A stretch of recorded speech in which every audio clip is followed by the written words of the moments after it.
आहे की विधानसभेची निवडणूक ही महाराष्ट्रात होणार आहे। 195 जुन्नर विधानसभा मतदारसंघामध्ये एकूण 356 मतदान केंद्र आहेत आणि तिथे आम्ही सर्व AMF जे आहेत जे सूचनेनुसार सर्व AMFची सुविधा ही सर्व मतदान केंद्रावर करण्यात आलेली आहे।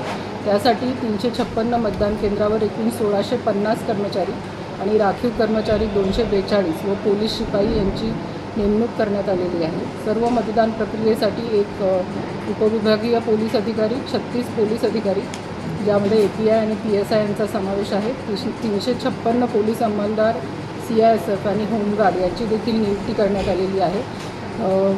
उद्या डिस्पॅचच्या दिवशी इथे लेण्याद्रीला आपण फॅसिलिटेशन सेंटर एकूण 11 फॅसिलिटेशन सेंटर आपण इथे उभारण्यात आलेली आहे। ज्यांचं टपाली मतदान आहे ते सर्व कर्मचारी इथे टपाली फॅसिलिटेशन सेंटरचा जो आहे ते लाभ घेऊ शकतात।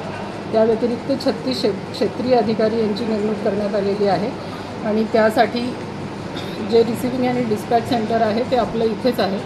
या व्यतिरिक्त मी सर्वांना आवाहन करू इच्छिते की आपण सर्व जुन्नरमधील जे मतदार आहेत त्यांनी आपले नाव कुठल्या मतदान केंद्रात आहे यासाठी वोटर हेल्पलाईन ॲपचा वापर करावा आणि जुन्नर नगरपालिकातर्फे देखील जे काही मतदान केंद्र बदलली आहे त्याच्यासाठी QR कोड स्कॅनची फॅसिलिटी त्यांनी तिथे उपलब्ध करून दिलेली आहे।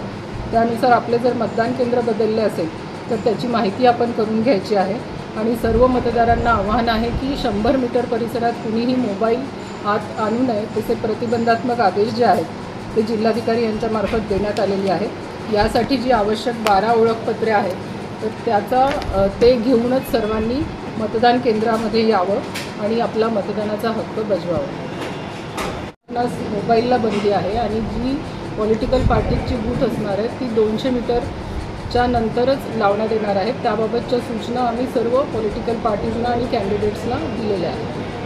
आचारसंहिता कक्षाच्या वतीने आतापर्यंत म्हणजे 15 ऑक्टोबरला आपली आदर्श आचारसंहिता सुरू झाल्यापासून इलेक्शन कमिशन ऑफ इंडियाने जे विकसित केलेलं CVGIL ॲप आहे त्या ॲपवरती आपल्याला वेगवेगळ्या ठिकाणी आचारसंहितेच्या अनुषंगाने 42 तक्रारी प्राप्त झाल्या होत्या। या तक्रारी आपण सर्व निकाली काढलेल्या आहेत। ही तक्रार निकाली काढण्यासाठी किंवा निर्गत करण्यासाठी आपल्याला 100 मिनिटांचा कालावधी इलेक्शन कमिशन ऑफ इंडियाच्या वतीने दिलेला असतो। आपण ते विहित कालावधीमध्ये निर्गत करण्याचा प्रयत्न केलेला आहे। याशिवाय वेगवेगळ्या ठिकाणी आचारसंहितेचा भंग करण्याच्या बाबतीमध्ये आपल्याकडे 5 गुन्हे आपण दाखल केलेले आहेत। याशिवाय आपले जे तपासणी नाके आहेत जे आपण तालुक्यामध्ये 4 ठिकाणी इन्स्टॉल केलेलं आहे त्या ठिकाणी आपल्याला दारू किंवा इतर मुद्देमाल सापडलेला आहे त्याही संदर्भामध्ये पोलिसांकडून आतापर्यंत जवळपास 12 लाख रुपयांपेक्षा जास्त रकमेचं मुद्देमाल हस्तगत करण्यात आलेला आहे। त्याच्यामध्ये 28,145 रुपयांची दारू आहे